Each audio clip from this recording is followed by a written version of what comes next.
अभी 2025 शुरू ही हुआ है कि सिम्पसन्स की प्रेडिक्शंस सच होती दिखाई दे रही हैं। लॉस एंजलिस में लगी जंगली आग जिसने हजारों एकड़ जमीन पर अपना खौफ जमाए रखा और घरों के घर तबाह कर दिए।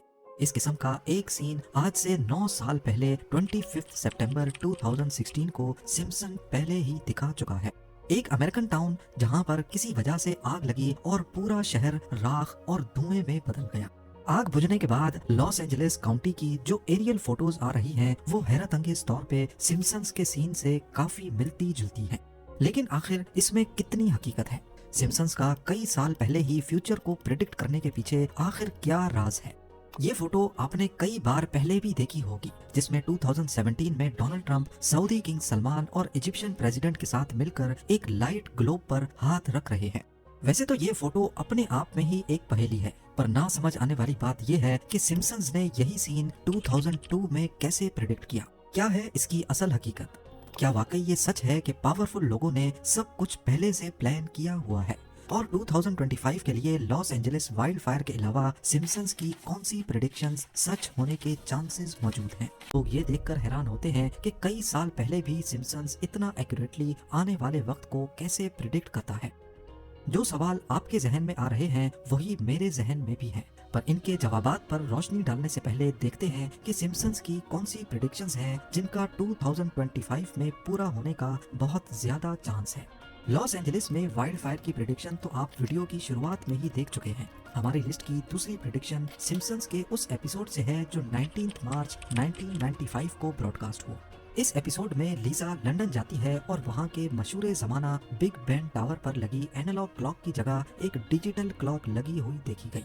देखा जाए तो बिग बेन की घड़ी को हमेशा हमेशा के लिए डिजिटल कर देना शायद मुमकिन नहीं हो, पर ये इम्पॉसिबल भी नहीं है। अगर कभी आर्जी तौर पे ऐसा किया जाए तो ये हिस्ट्री में बहुत इम्पोर्टेंट दिन होगा। आपको यहाँ बताते चलें कि 2022 में बिग बेन टावर पर रेनोवेशंस का काम हुआ था और इस दौरान ऐसा सोचा जरूर गया था कि यूके में किसी स्पेशल इवेंट के मौके पर अगर टावर की क्लॉक को थोड़ी देर के लिए डिजिटल किया जाए तो ये हिस्ट्री में एक अहम मोड़ होगा। अब क्या ये 2025 का ही साल होगा जब इस टावर पर डिजिटल क्लॉक लगाई जाएगी?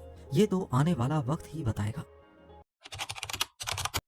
अमेरिका की हिस्ट्री में कभी भी फीमेल प्रेसिडेंट नहीं आई और इसी को लेकर सिम्पसन्स ने प्रेडिक्ट किया है कि अमेरिका में फीमेल प्रेसिडेंट आएगी। 2016 में हिलरी क्लिंटन ने इलेक्शन में हिस्सा लिया था लेकिन वो कामयाब नहीं हुई और अब 2024 में कमाला हैरिस ने भी अपनी किस्मत आजमा कर देख ली। पर अब डोनाल्ड ट्रंप दोबारा से इलेक्शन जीत चुके हैं और 20 जनवरी 2025 को ऑफिस ज्वाइन करेंगे। तो फिर 2025 में फीमेल प्रेसिडेंट का चांस कैसे बनता है? ये आइडिया फ्लोट हुआ था सिम्पसन्स के ही एक दूसरे सीन में, जब एक छोटे से बैज पर इवांका 2028 लिखा हुआ था। हो सकता है डोनाल्ड ट्रंप की बेटी इवांका 2028 के इलेक्शन में कॉन्टेस्ट करने की अनाउंसमेंट इसी साल 2025 में करें, लेकिन फिलहाल वो अमेरिकन पॉलिटिक्स का हिस्सा नहीं है। 2010 के एक एपिसोड द फूल मॉन्टी में दिखाया गया कि मिस्टर बर्न्स ने दिमाग को कंट्रोल करने की एक डिवाइस बनाई है ताकि लोगों के माइंड को उनकी मर्जी के खिलाफ चलाया जा सके। और अब आपको बताते चलें कि दुनिया के जाने माने बिलियनर इलॉन मस्क, जिनको आप सिर्फ टेस्ला, स्पेसएक्स और स्टारलिंक जैसी कंपनीज के मालिक के तौर पे जानते हैं, उनकी एक और कंपनी न्यूरालिंक के नाम से भी है।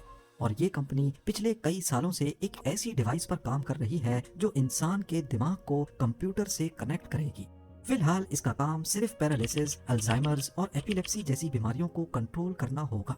2025 में इस डिवाइस के प्रोटोटाइप को दुनिया के सामने लाने का प्लान मौजूद है। 23 फरवरी 2020 में सिम्पसन्स के एक एपिसोड में प्रोफेसर फ्रिंक ने अपना क्रिप्टो कॉइन बनाया जिसका नाम फ्रिंक कॉइन रखा गया।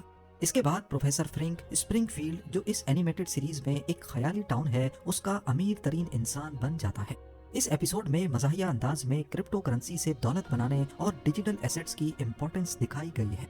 सिम्पसन्स के एक और एपिसोड में भी क्रिप्टो करेंसी को ट्रेडिशनल करेंसी रिप्लेस करते दिखाया गया है।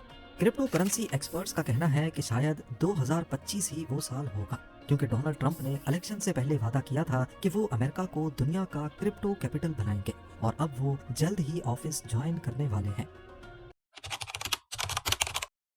1995 के एक एपिसोड में लीजा ने होलोग्राफिक फोन का इस्तेमाल किया, जिसमें फोन की दूसरी तरफ वाला शख्स 3D प्रोजेक्शन में उसके सामने आ गया।